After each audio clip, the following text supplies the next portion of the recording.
Quelle chaleur! L'été promettait d'être étouffant, surtout en ville. On se sentait complètement ramollo. Mais à quelques kilomètres de là, à la campagne, Georges était bien au frais. Et pour lui, tout baignait.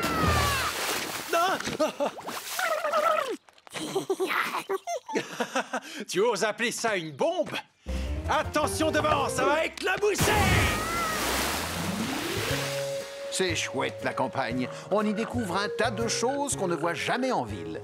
On peut écouter les grenouilles qui coassent, sentir le souffle des ailes de l'oiseau-mouche quand il vole autour des fleurs. Et le soir, le ciel étoilé est un vrai spectacle. Qu'est-ce que tu fais, Georges? T'admires les étoiles? Personne ne sait exactement combien il y en a. Même pas les scientifiques. C'est vrai? Personne? Peut-être qu'il était temps que quelqu'un se penche sur la question.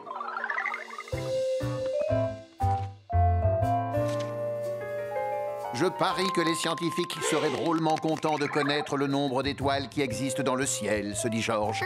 Je vais les compter. Règle numéro 1 pour compteur d'étoiles. Suivre ses comptes. Georges marque un trait sur son bloc pour chaque étoile identifiée.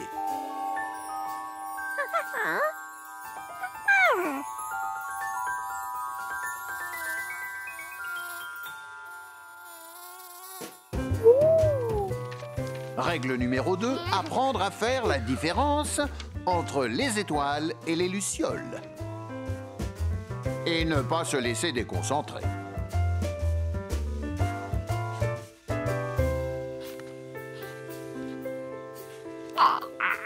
Règle numéro 3. Les 2 premières règles ne marchent plus si on ne garde pas les yeux grands ouverts.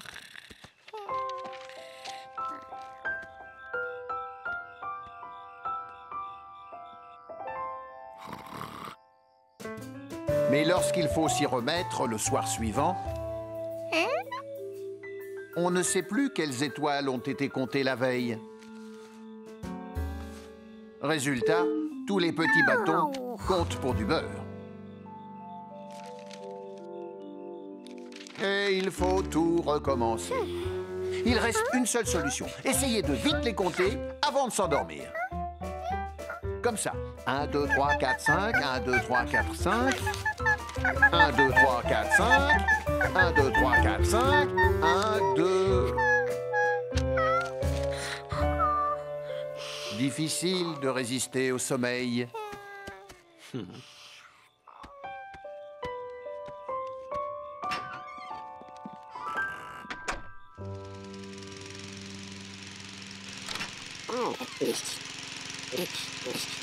Bonjour, les amis. Bonjour, Billy. Georges s'est couché tard pour compter les étoiles. Dommage que tu ne puisses pas les compter dans la journée. Elles sont pourtant toujours là. Mais on ne les voit pas à cause du soleil. Il y a trop de lumière. Bizarre, cette histoire de soleil qui éclairait trop. Où allaient les étoiles quand il faisait jour? Peut-être qu'elles dormaient? Ou peut-être que le soleil les soufflait comme des bougies? À moins que ce soit quelqu'un qui se chargeait de les éteindre grâce à un petit cordon accroché à la lune. Mystère et boule de gomme. En tout cas, impossible de les compter en plein jour. Il fallait attendre la nuit. Il devait bien y avoir un moyen pour compter les étoiles sans s'endormir. En se creusant la tête, Georges devait le trouver.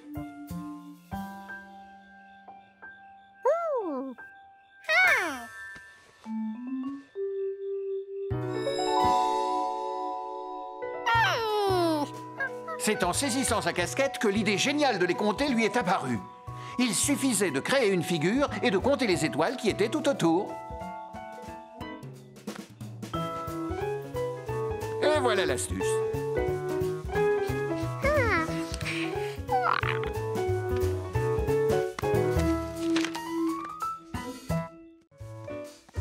Attendez, vous n'êtes pas le docteur Gezoud, mais est-ce que vous êtes seulement médecin? Oh,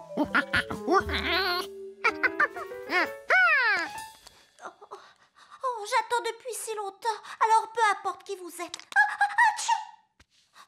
Je n'arrête pas d'éternuer. Atchou! Je renifle, ça prend, et puis ça s'arrête, et puis ça revient.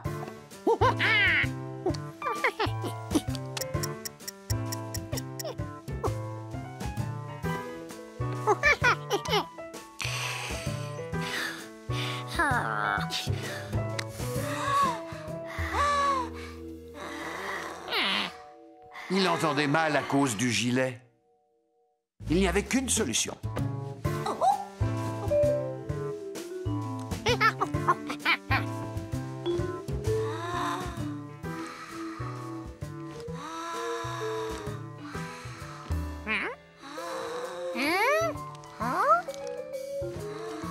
Je dois continuer à respirer ou est-ce que vous préférez que j'enlève mon gilet?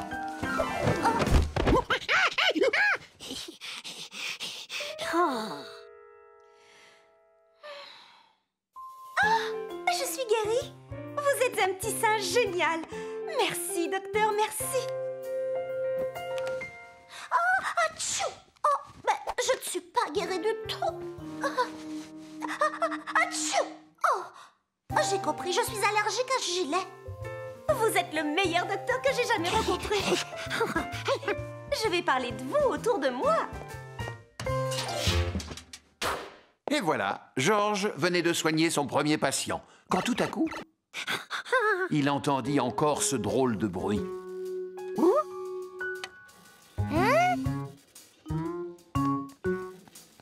Docteur, est-ce que c'est vous?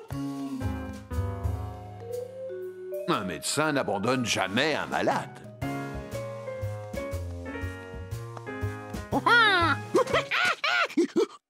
Mais tu es un singe. Ah, mais c'est mon bras qu'il faut soigner, pas ma gorge, enfin. Non, je vais attendre le docteur Gezoud. Toi, tu n'es qu'un singe. Ah, tu l'as entendu aussi, toi, ce bruit mystérieux. Qu'est-ce que ça peut être? Chut.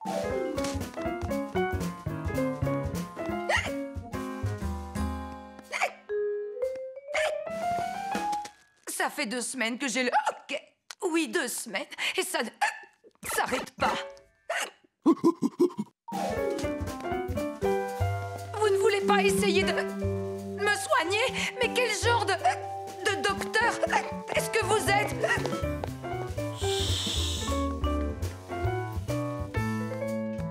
Tenez, le voilà. C'est lui, tout à l'heure, qui a voulu que je fasse... Ce petit singe est un docteur de génie. Il a découvert que j'étais allergique. Georges, qui est-ce qui t'a permis de jouer au docteur?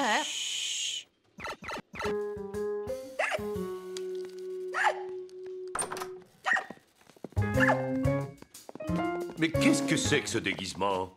Georges, que fais-tu avec cette blouse? J'espère que tu ne t'es pas fait passer pour un vrai médecin. Oh, Qu'est-ce que c'est que ça? vous devriez le savoir. J'imagine que c'est le bruit que fait un de vos appareils.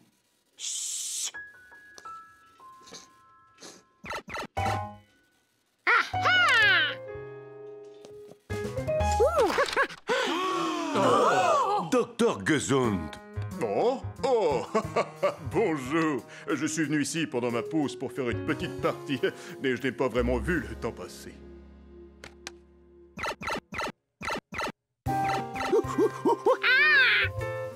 Georges était content d'avoir trouvé d'où venait ce bruit mystérieux. Oh, bah ça alors. Mon hockey s'est arrêté. Georges semblait tellement attaché au stéthoscope et à la blouse blanche que le docteur Baker lui en avait fait cadeau.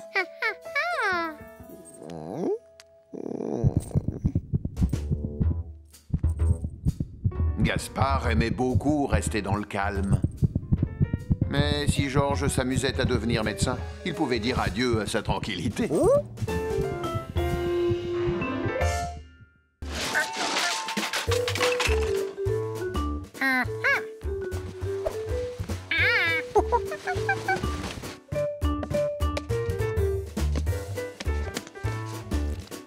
Bien. Oups.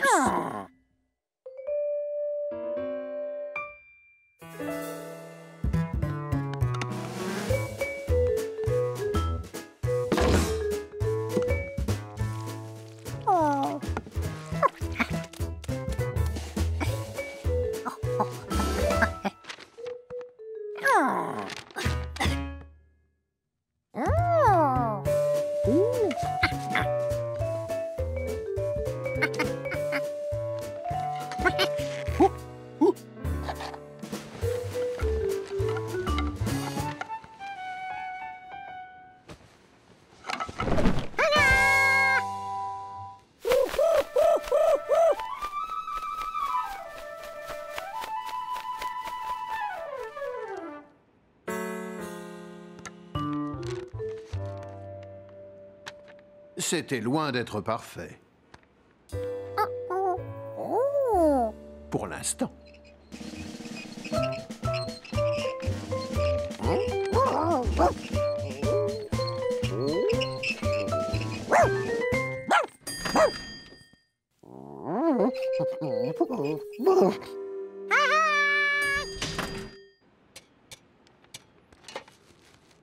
L'œuvre de Georges avait tout d'un arbre.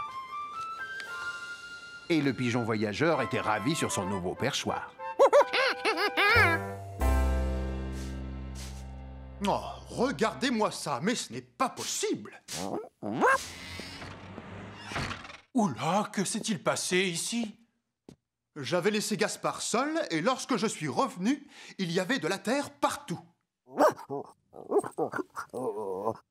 Ah, si seulement je savais parler teckel. Et moi, pigeon, ça m'arrangerait. Il y a un pigeon voyageur qui s'est installé sur mon balcon. Il ne serait pas bleu avec une bague jaune, par hasard? Tout à fait. Vous l'avez vu, vous aussi? C'est Boussole! Je croyais ne plus jamais le revoir. Je me suis dit qu'il serait plus heureux s'il avait un petit arbre sur lequel... Oh! Oh non! Quelle pagaille! Une chatte n'y retrouverait pas ses petits. Si l'un de nous parlait teckel, on saurait ce qui s'est passé. Georges, où es-tu?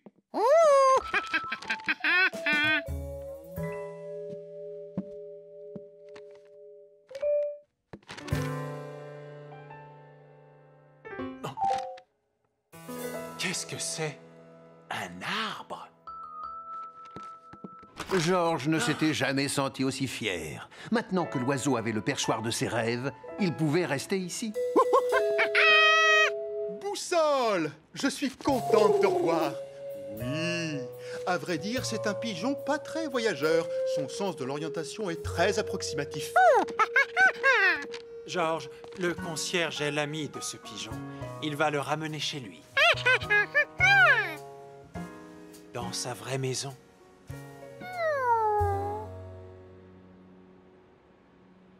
Regardez qui est de retour. Tu vois, c'est ici qu'il habite.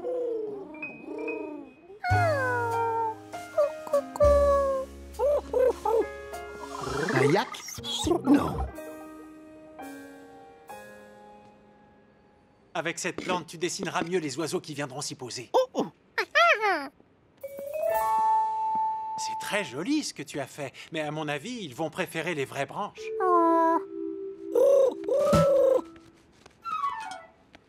Boussole, regarde ce que je t'ai acheté. Fais comme chez toi.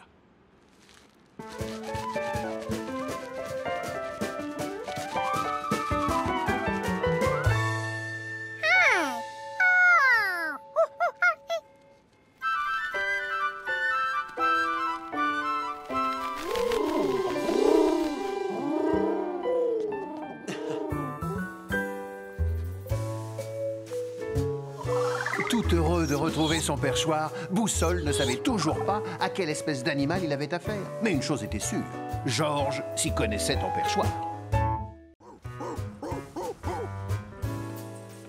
Gaspard en avait ramassé des balles de tennis dans sa vie de chien. Mais c'étaient les premières qui avaient un arrière-goût d'encre. Oh là là, c'était le collectionneur du 217 qui n'allait pas être content.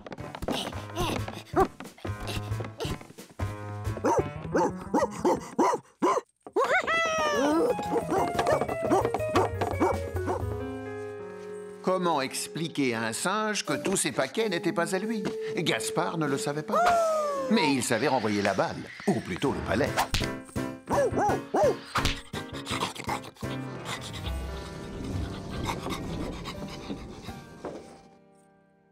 Et Georges qui n'arrêtait pas de déballer tous les objets. Il fallait faire quelque chose.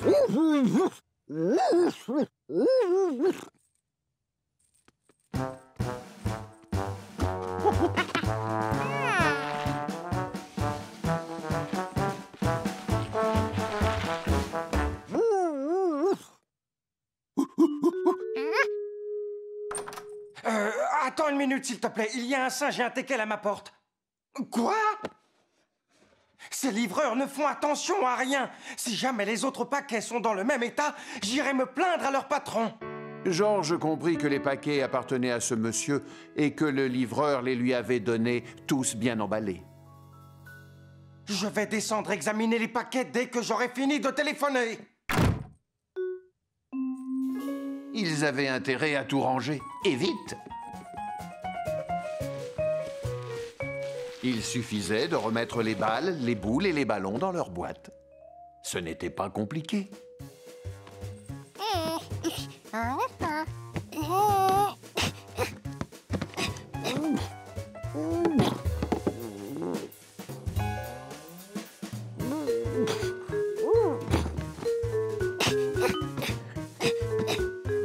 Oui, mais certaines balles ne rentraient plus dans leur boîte.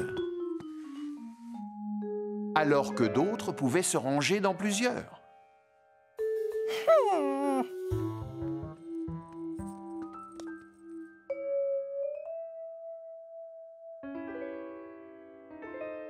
En fait, il y avait une boîte pour chaque type de balle en fonction de sa taille. Quand on avait compris le truc, c'était plus facile, et surtout pour un singe.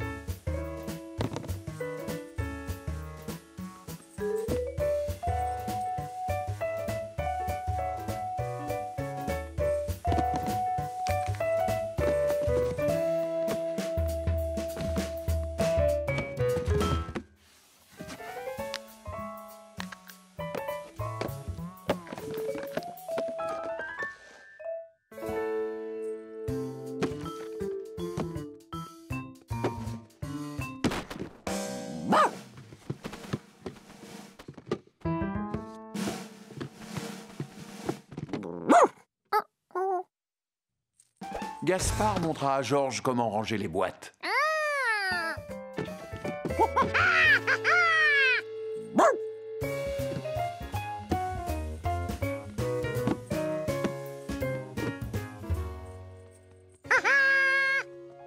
Et voilà! Ils avaient réussi à tout remballer.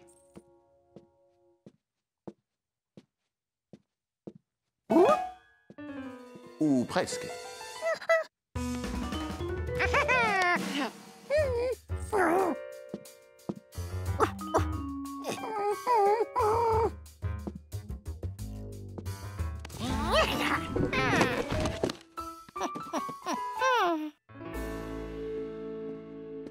Ah, ceux-là n'ont pas été ouverts?